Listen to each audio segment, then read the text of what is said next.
Inside of today's video, I'm going to be giving you guys a complete 15-0 championship challenge guide with the best compositions, tips, and all of that good stuff. So also, before we jump into it, make sure you subscribe to the channel if you're not already, because about 65% of you aren't subscribed. So before we get into it, make sure you're using the creator code. That'd be greatly appreciated. Without further ado, let's hop into it. Okay guys, so jumping into set number 1, we have field goals. So you can see the best compositions on the screen already.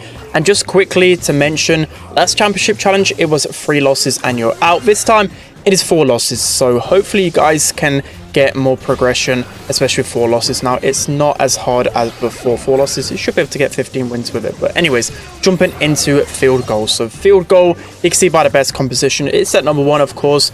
Make sure to pick more of your more comfort brawlers because it shouldn't be too challenging. There are a lot of noobs and a lot of people that just queue for randoms in set number 1. So I've gone with B, of course. B is just insane in every single Brawl map. You shouldn't want to go like some weird brawler, you know. B, everyone can play B, and she'll just carry if you're really strong with her. Next up, I went with Surge. So again, Surge in Brawl is just dominating, and pretty much dominating, especially towards the mid/high end of Brawl Stars, that kind of meta. Surge is just popping off because he can deal with tanks, and once he gets his 3rd level, he can deal with all the other brawlers as well. So really solid brawler to have, and of course, as I mentioned, he's a good tank counter, so that's one thing to bear in mind when playing Brawl at the moment. And the last one, I've gone with Ash. So this can actually be one of either kind of aggro tank brawlers, preferably which one you like the most. So that could be Ash, that could be Sam, that could be Buzz, or it could be even like a brawler like Cole, kind of that hybrid assassin brawler.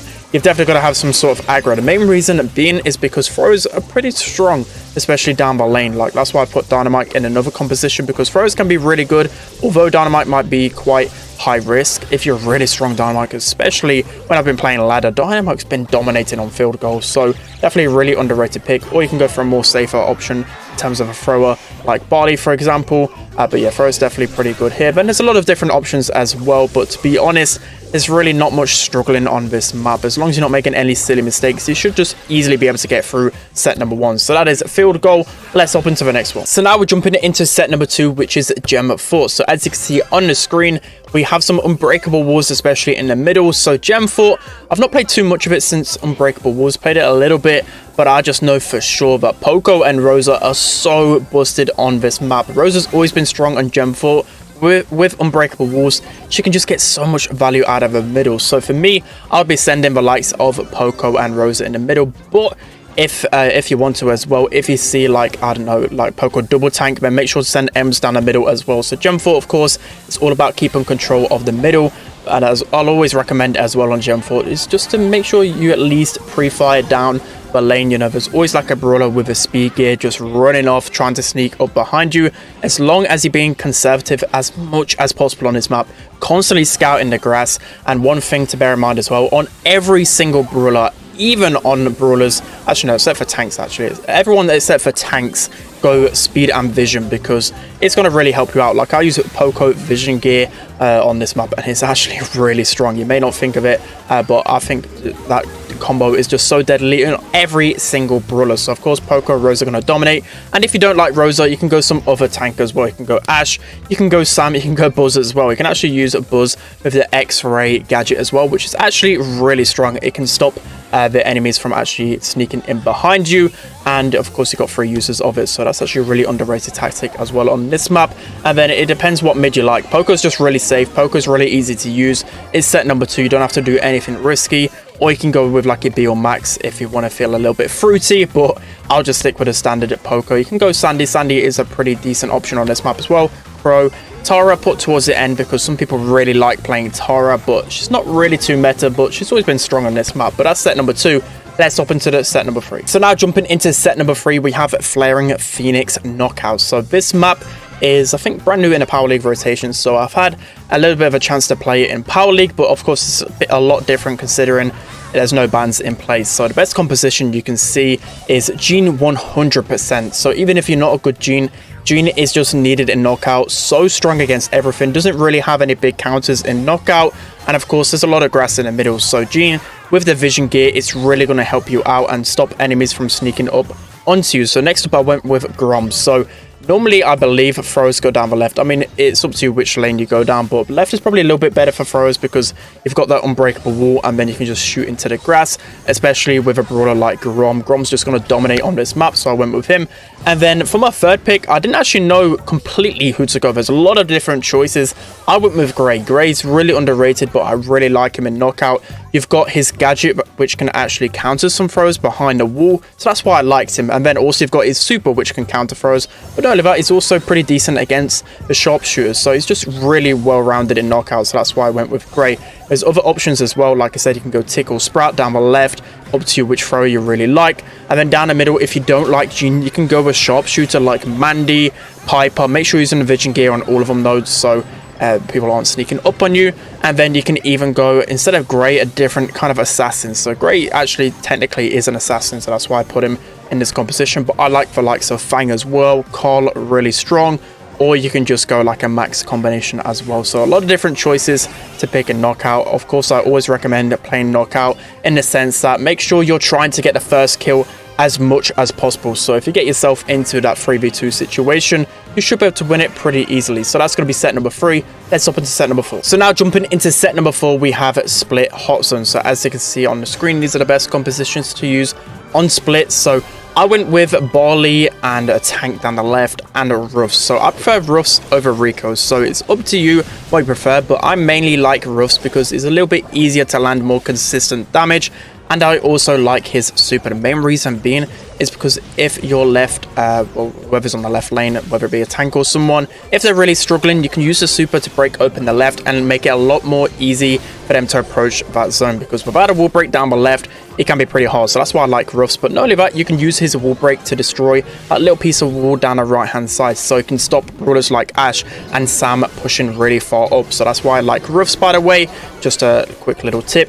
And then next up, I went with a thrower in the middle just because of those unbreakable walls. But not only that, throwers can be really toxic in some ways, and especially at pushing your enemy back and just getting overall control on this map. So whether it be Barley, whether it be Tick or Grom, it's really up to you what you prefer. Barley's a little bit safer, especially against tanky brawlers, especially if you want to use the slow gadget.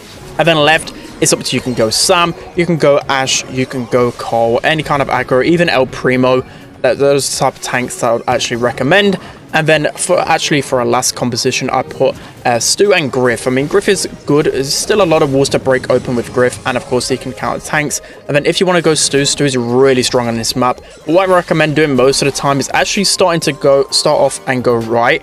Get your super from the tank for free, and then use the breakthrough gadget to break open as much as the map as possible, because the more the map is open, the more Stu can pop off. So that's what I really like about this map. So of course, like I mentioned, make sure you get in the right hand zone first, and then start to help out your teammate down the left hand side. So that is going to be Split. Let's hop into the next one. And lastly, for set number 5, we have Dry Season. So this is going to be by far the sweatiest set to have. So for me, I went with a really cheesy composition. So I went with a generic, really like old school composition with Gene, Ruffs and Tick, or just any kind of thrower. But I recommend Tick probably the most, because not only can he counter the enemy Gene with his Tick heads, but he can also do a lot better against tanks, especially the biggest counters like Mortis and Cole. For whatever reason, if someone wants to run an aggro composition, which you don't really see too much in Dry Season. But anyway, this is the best composition. So the way to play, of course, use a field promotion with Ruffs, use a shield gear on everyone, and just camp it out. Just chip the opponents away. You're kind of banking on your Gene to pop off and get some pulls,